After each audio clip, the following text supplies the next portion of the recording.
Imagine stepping into a part of India, maybe one you wouldn't first think of for ancient wonders, and finding this absolutely incredible cultural treasure, hidden almost in plain sight, a place just brimming with history, amazing art, and a kind of spiritual weight that you can feel. It literally shapes the landscape around it. Welcome to the deep dive. Today, we're taking a journey, a real deep dive into the Markanda Temple complex. It's in the Vidarbha region of Maharashtra, and honestly, it's a site that really deserves to be way more widely known. Absolutely. And our mission today, is to properly unpack all of it, the layers of history, the unique geography, the architecture, and especially the art, which is just stunning. We want to show why Markanda is so much more than, just another old temple site. Yeah. We're drawing on some excellent sources that really shed light on just how special this place is. And for you listening, the benefit is pretty clear, I think. This is your shortcut, your way to get really informed about a unique, significant place that, frankly, a lot of people just don't know about. It might even change how you think about this part of India. So let's start peeling back those layers. Where do we begin? Okay, so first impressions. When you think of Maharashtra, specifically the districts like Chandrapur and Gadchiroli, maybe 150, 200 kilometers from Nagpur, let's be honest, cultural tourism probably isn't the first thing that springs to mind, right? No, not usually. Most people know the area for the tigers, for Tadoba National Park. Beyond that, it's sort of unfamiliar territory for many, even within India itself. But that perception misses so much history. Oh, absolutely. What often gets overlooked is the incredibly rich history right there. This land, it was ruled by some really powerful, valiant dynasties. You had the Vakataka kings going way back. Then much later, the Bonsals of Nagpur. They were the ones who actually revived the Jagannath chariot procession when it had been stopped.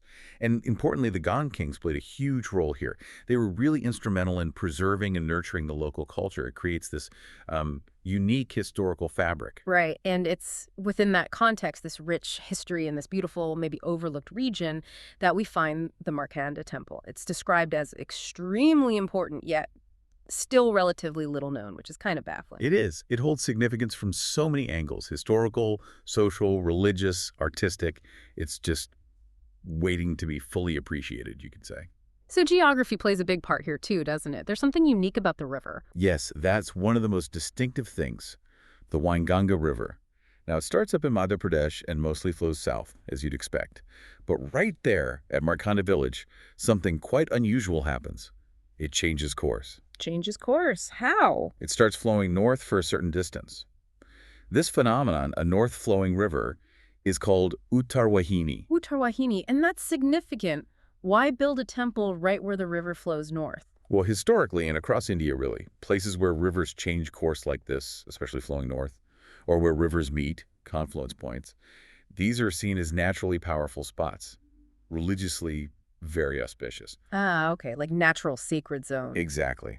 They're considered places with strong spiritual energy, so perfect locations for temples. And the Markanda Temple is a really striking example of this tradition, harnessing that specific sacred geography. And it's not just one temple, is it? You mentioned a complex. That's right. This isn't some isolated structure. It's actually part of a much larger group.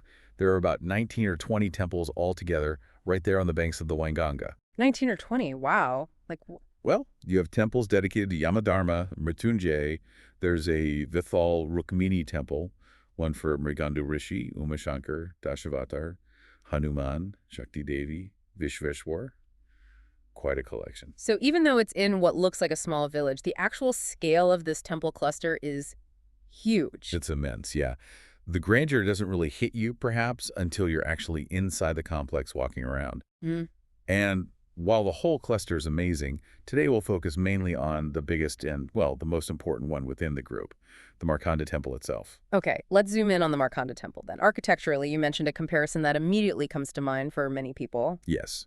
When you see the Markanda Temple, particularly the carvings and the overall form, it strongly reminds you of the Khajuraho temples, the ones built by the Chandela kings up in Madhya Pradesh. The resemblance is quite striking. So that Khajuraho connection, does that tell us who might have built the Markanda Temple? Well, that's still debated among scholars, to be honest. Who exactly built it isn't definitively settled. But there's a significant school of thought, a strong possibility, that the Parmar kings might have been the builders. Which adds another interesting historical layer, doesn't it? It does. Okay, so talking architecture. Yeah. What are we seeing? You mentioned something is missing compared to Khajuraho. Right. One difference you notice, or rather don't notice, is the jagati. That's the raised platform the temple usually sits on. At Khajuraho, it's very prominent. Here at Markanda, it's not visible. Worried, maybe. That's the suggestion, yes. Scholars think it's likely buried under centuries of sediment and changes in the ground level. Okay, so what can we see? Let's start from the ground up. All right, so the base, the foundation layer, is called the adishtan, and it's decorated with these beautiful, really intricate, artful bands or moldings. Then, rising up from the base, you have the main outer wall of the temple, up to the roofline. That's called a mandavar. Mandavar, and that's where the famous carvings are. Exactly. The mandavar is covered in sections called the janga, and these are adorned with sculptures. Now, what's really special at Markanda, and strengthens that Khajuraho link, is that the mandavar has 3 superimposed rows of sculptures. 3 rows, stacked. Yes. This feature is called Trijankayukta. Tri meaning 3. So a temple with 3 janga sections. Khajuraho temples are also famous for their richly sculpted jangas, so this Trijankayukta style really echoes that. It makes the walls incredibly ornate. And the sheer number of sculptures. You mentioned it's staggering. It truly is. Just on the mandavar, the outer wall, there are estimated to be over 400 sculptures. 400? That's like an open-air museum. What kind of figures are we seeing? Oh, a huge variety. You have various gods and goddesses, of course. Yeah. Then there are Nayak Nayikas. These are depictions of heroes and heroines, often in very human, engaging poses. You also see Sursundaris, these beautiful celestial maidens, almost seeming to dance on the stone. Ah, the celestial beauties. Yes. And Vyala, these are mythical lion-like beasts, plus the Asadagpals, the guardians of the 8 directions. And alongside the main deities, you find scenes from the epics, the Ramayana and the Mahabharata, carved right into the walls. It's incredibly detailed. Wow. Okay, so that's the outside. What about the layout when you go inside? Right, so the temple faces east. It's Purvabhimukh. Directly in front, serving as the main entrance, there's a beautiful Nandi Mandap, a pavilion for Nandi the bull. Okay. You can also enter the main hall, the mandap, from the north and south sides as well. Inside that mandap, there's a central raised platform, the Rangsila. It's noticeably higher here than in many other temples, interestingly. You need small steps to get onto it. And the roof of that main hall. Yes. Unfortunately, the original roof of the mandap is broken now. You can see quite extensive repairs done with lime mortar, probably from a later period. A shame, but shows its long history. Indeed. So from the mandap, you move into the antarala, which is like a vestibule, a small chamber connecting the hall to the inner sanctum. And then from the antarala, you actually go down a few steps into the garbhagriha. Down. That's unusual, too. It is slightly unusual, yes. Okay. And that's the main shrine, the garbhagriha, where the main deity, Markandesh, where Shiva resides. There are also many beautiful sculptures inside the temple, too, on the pillars, walls, though some might have been moved there later on. And pay attention to the Dwar Shaka, the door frames. They are incredibly intricate and really catch the eye. Okay, intricate carvings, complex layout. But you mentioned there's something else, something that makes Markanda truly stand out. Exceptionally rare sculptures. Yes, this is where it gets really fascinating.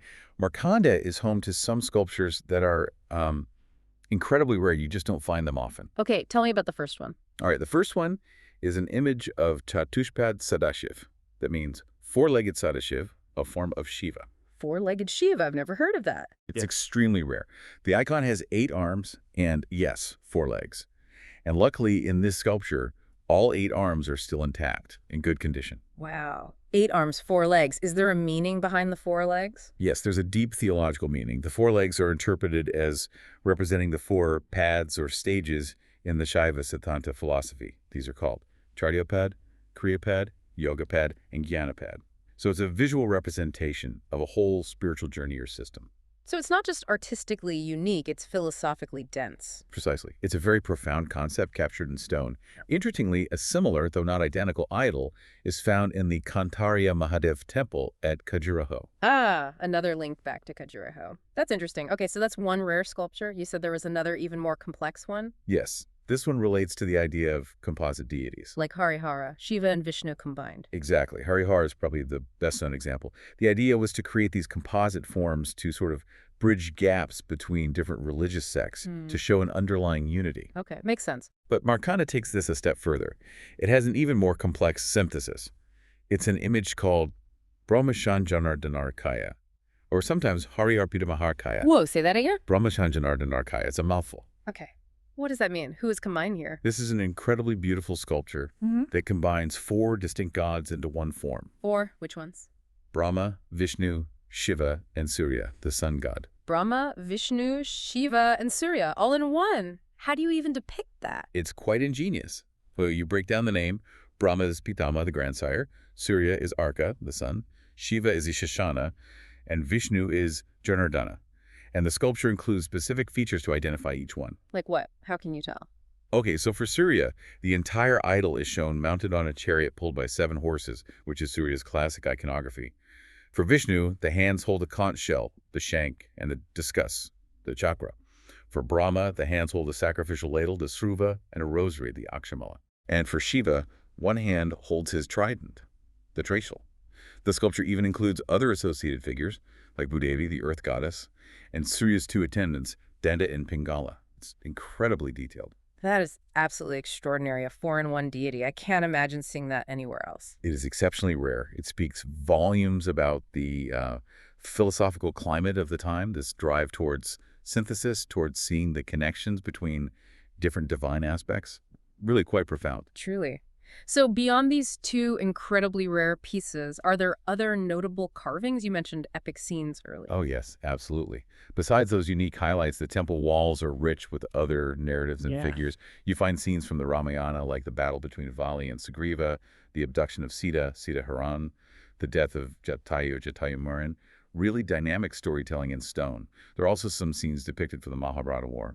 And then, of course, numerous other deities. You'll see Saraswati, the goddess of knowledge, Gajalashmi with elephants, Narasimha, the man-lion avatar of Vishnu, Kartikeya, the fierce Chamunda, Ganapati, Bhairav, Shiva as Nataraja, the Gothic dancer. And everywhere, complementing these, are the Surasundaris, those graceful, celestial women. It's just an absolute feast for the eyes. An unparalleled collection, it sounds like. It really is. And connecting all this back, the sheer quality of the architecture, the beauty and rarity of these sculptures, the scale of the complex, this is precisely why a very respected senior scholar, Dr. de Glurker, who specialized in temple architecture and iconography, called this place a Chakravarti Devalaya. Chakravarti Devalaya, what does that translate to? It means an emperor temple. An imperial temple. Emperor Temple. Wow, that's quite a title. It is. It's not just praise. It suggests that this temple complex held a kind of central, paramount importance in its time and region, like the main temple in a capital, perhaps. It really underlines its significance, a key site for understanding the region's history and culture. So, wrapping this all up, what does this mean for you listening right now? Well, it means this incredible cultural treasure, kind of tucked away in a corner of Maharashtra that maybe you hadn't thought much about. Yeah. It's there. It's waiting. Waiting for temple lovers, for scholars, for devotees, for curious tourists like you to come and discover it. It's definitely a place that calls for a personal visit, don't you think? Absolutely. It really invites you to experience it firsthand. Which I suppose leads to a question for you. Will you answer that call? Will you fulfill the desire, so to speak, of this extraordinary temple by experiencing its wonders for yourself? And as you think about that, maybe ponder this too. What other emperor temples, what other Chakravarti Devalayas might be out there, hidden in plain sight, just waiting for their stories to be uncovered?